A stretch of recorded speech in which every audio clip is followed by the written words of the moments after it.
안녕하세요. 한 주간 잘 지내셨나요? 오늘은 저랑 이상스쿨에서 뜨거운 반응을 보였던 두 가지 이슈에 대해 이야기해보려 합니다. 그럼 이상스쿨의 탑2 지금 만나보겠습니다.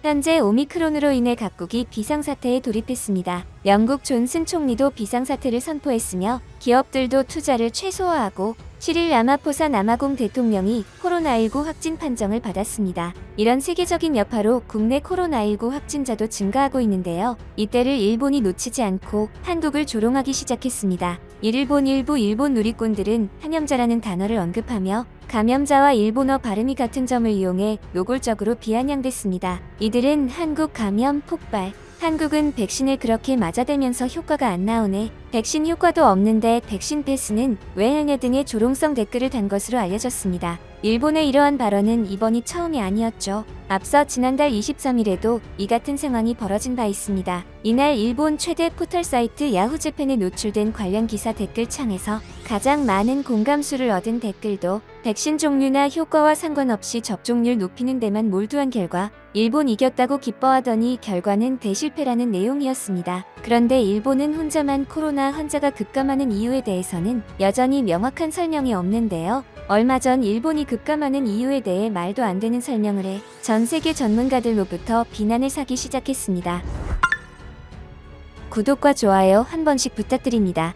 현재 일본 내부 전문가들은 일본 내 코로나19 중증 환자 수, 사망 사례가 서방 국가 대비 적은 배경으로 일본인 특유의 체질적 요인이라고 말했습니다. 요미우리 신문에 따르면 일본 이화학연구소는 일본인의 약 60%가 보유한 백혈구 형태인 HLA-A24가 코로나19의 중증화를 예방할 수 있다는 내용의 연구 결과를 발표했습니다. 해당 연구소는 연구 결과를 영국 과학 잡지 커뮤니케이션스 바이올로지에 공개했습니다. 연구진들은 감기 면역 세포를 지닌 A24 타입의 사람들은 세포가 코로나19에 감염됐을 때 QRAI라는 펩타이드가 나타나 킬러 T세포를 증식시키고 이 킬러 T세포는 감염세포를 파괴해 중증화를 방지하게 된다고 주장하고 있습니다. A24 백혈구 타입인 일본인의 비율은 60% 정도이나 미국과 유럽 등은 2에서 20% 정도입니다. 연구진은 과거 계절성 감기에 걸렸던 사람이 코로나19에 감염되면 체내에서 자고 있던 킬러 T세포가 신속하게 증가해 감염세포를 억제할 가능성이 있다고 분석했습니다.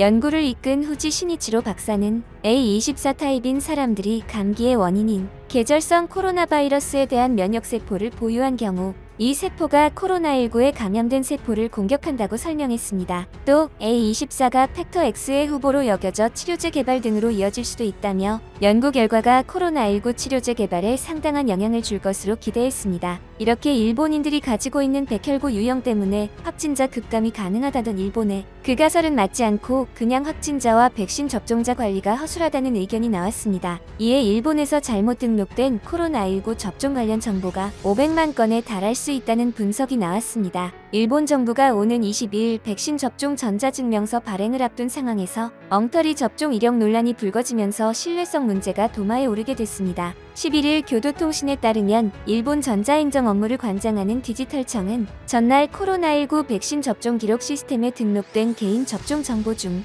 약 500만 건의 내용이 잘못됐거나 오류 가능성이 있는 것으로 드러났다고 밝혔습니다. 시스템에는 접종을 마친 약 1억 명의 데이터가 등록돼 있습니다. 지난 3일 기준으로 내용상 잘못이 발견돼 수정해야 하거나 수정 필요성이 있는지 확인해야 하는 것이 5% 수준으로 파악된 셈입니다. 우선 2차 접종 정보만 입력했거나 1차보다 2차 접종일이 빠른 사례가 다수 확인됐습니다. 또 백신 제조 번호가 정확하게 등록되지 않거나 같아야 할 1, 2차 접종 백신의 종류가 다르게 기재된 사례도 적지 않았습니다. 시스템은 접종 업무를 맡은 의료기관 담당자가 태블릿 단말기 카메라로 접종권에 기재된 고유번호를 읽어드리면 관련 정보가 등록되는 방식으로 설계돼 있습니다. 그러나 단말기가 정보를 읽을 때 흔들리면 8을 3으로 인식하는 등의 오류가 발생하는 것으로 알려졌습니다. 수동으로 날짜와 백신 제조번호 등을 입력하는 과정에서 실수가 나온 것도 부정확한 정보가 쌓인 원인으로 분석되고 있습니다. 일본 정부는 오는 20일부터 해당 시스템을 활용 휴대폰 전용 애플리케이션으로 백신 접종 전자증명서를 발급하고 생활 속에서 사용할 수 있도록 하겠다고 강조해왔습니다.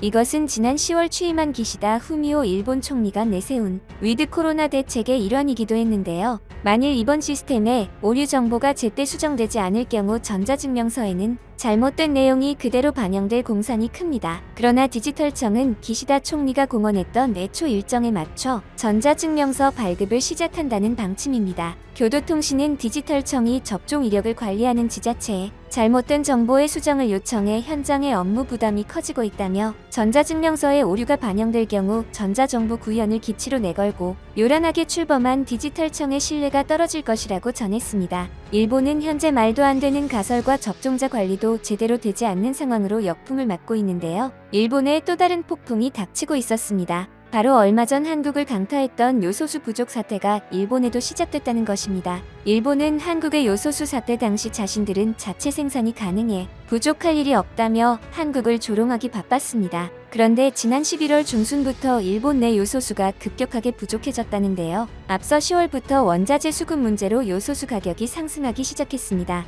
이유는 요소수를 만드는 원자재가 중국산이기 때문입니다. 그리고 주문량이 많아서 수주를 일시 중지하는 상황도 벌어졌습니다. 현재 한국은 주유소에서 요소수를 판매하고 있으며 온라인에서는 10리터당 중국산은 25,000원, 미국산은 45,000원 정도인데 일본은 10리터당 15만원 이상에 거래되고 있습니다. 결국 일본은 한국의 요소수 사태 당시 조롱하기 바빠서 자국의 현실은 들여다보지 못한 것입니다. 한편 일본은 자국의 상황이 계속적으로 악화하는데도 한국과의 관계 개선 의지를 보이지 않고 있는데요. 정의용 외교부 장관과 하야시 요시마사 일본 외무상이 11일 주요 7개국 G7 외교개발장관 회의가 열리는 영국 리버풀에서 만남을 가졌으나 징용 피해자 배상 문제 등에서 평행선을 달렸습니다. 교도통신 등에 따르면 하야시 외무상은 리버풀의 비틀스 스토리 뮤지엄에서 진행된 만찬 때 정 장관의 제안으로 짧은 시간 동안 대화를 나눴습니다. 하야시 외무상은 징용 피해자 및 위안부 문제 등 양국 간 쟁점 현안과 관련한 일본의 기존 입장을 반복하며 한국 정부가 적절하게 대응할 것을 요구했습니다.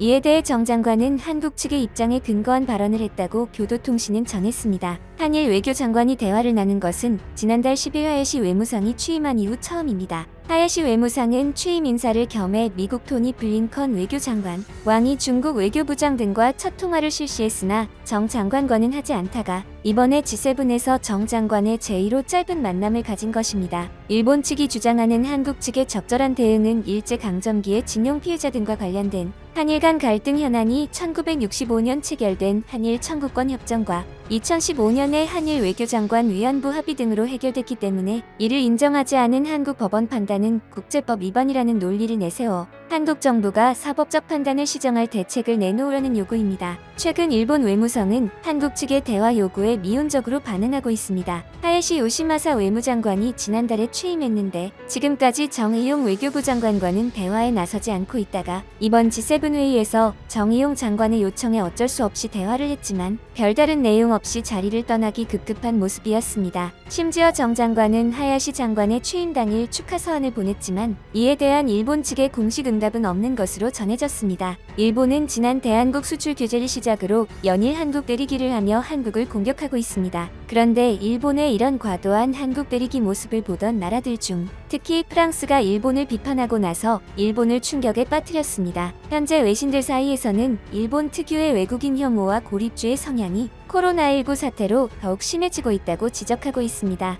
이에 프랑스 유력지 르피가로의 도쿄 특파원인 레지스 아르노 기자는 10일 일본 경제 주간지 도요 게이자이에 세계 112개국 중 영어 능력 78위인 일본에서 확산되는 외국인 혐오라는 칼럼을 게재했습니다. 아르노는 일본의 외국인 혐오가 가속화하는 가운데 국가 전체의 고립주의 성향이 급격히 강해지고 있다며 외국인에게 일본은 이전보다 살기 어려운 나라가 되고 있으며 특히 코로나19 사태는 상황을 한층 더 악화시키고 있다고 단언했습니다. 아르노는 일본 정부가 오미크론 변이의 유입을 막는다는 이유로 외국인 신규 입국을 원천적으로 차단한 것은 경악할 만한 조치였다고 비난했습니다. 오미크론 변이 유입 우려가 있는 아프리카 10개국에서 일본인이 들어오는 것은 인정하면서 일본 거주 외국인의 입국을 막는다는 것은 정말로 충격적이었다. 자국민과 외국인 거주자를 구분하는 일본 정부의 조치에 대해 한 유럽계 항공사 간부는 일본에 살고 있는 외국인이 일본의 자기 집에 돌아오지 못한다는 것은 극도로 불쾌한 이야기라며 분노를 드러냈습니다. 이러한 고립주의는 금융 분야에서도 예외가 아닙니다. 아르노는 일본인들은 발상의 전환에도 소극적이어서 자본소득에 대한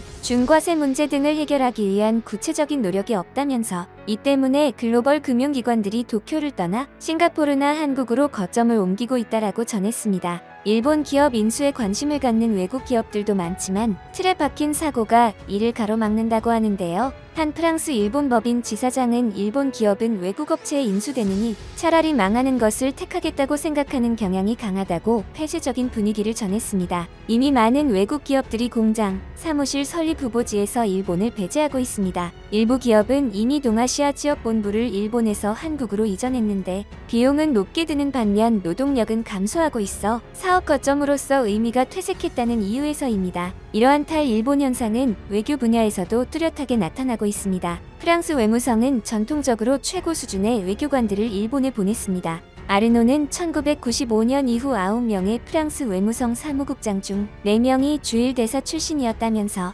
그러나 이제 프랑스에 있어 일본은 이류 국가가 됐다고 전했습니다. 프랑스 국가원수의 국빈 자격 방일은 8년 전인 2013년 프랑스와 올랑드 대통령이 마지막이었습니다. 마크롱 대통령이 2024년 파리 올림픽을 염두에 두고 지난 여름 도쿄 올림픽에 맞춰 방일했지만 크게 실망하고 돌아간 것으로 전해졌습니다. 마크롱 대통령은 당시 스가 정권의 경직성과 어떠한 의제에서도 타협할 생각이 없는 점에 깜짝 놀랐다고 했습니다. 마크롱 대통령은 너무 실망한 나머지 다시는 방일하지 않을 것이라고 아르노는 전했습니다. 그는 일본은 도쿄 올림픽을 통해 계속해서 세계의 중심에 서 있을 것이라고 생각할지 모르지만 그것은 오산이라며 오히려 올림픽을 중요하게 여기는 일본 정부의 자세가 세계 판도를 잘못 읽고 있음을 스스로 드러내는 꼴이 될 것이라고 비판했습니다. 현재 G7 회의에 참석했지만 프랑스 등 선진국들은 일본을 더 이상 자신들의 파트너국이 아닌 내리막길을 걸어가는 국가로 바라보고 있는 현실입니다.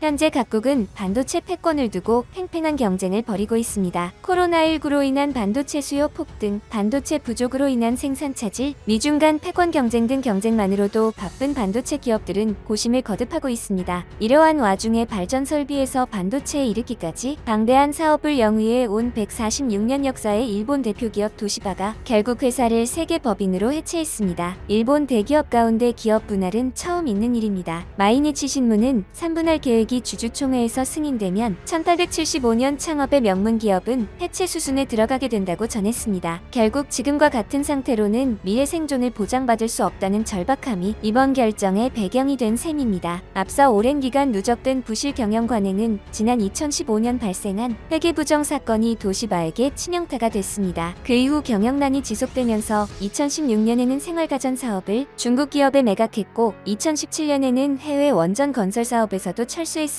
그룹 전체 연결 매출액도 3조엔 수준으로 하락했습니다. 한편 도시바의 몰락은 천천히 진행되었습니다. 작년에는 도시바의 개인용 노트북 사업인 다이너북의 최종 지분을 매각했습니다. 이로 인해 도시바는 PC 및 노트북 시장을 떠나게 됐죠. 구독과 좋아요 한 번씩 부탁드립니다.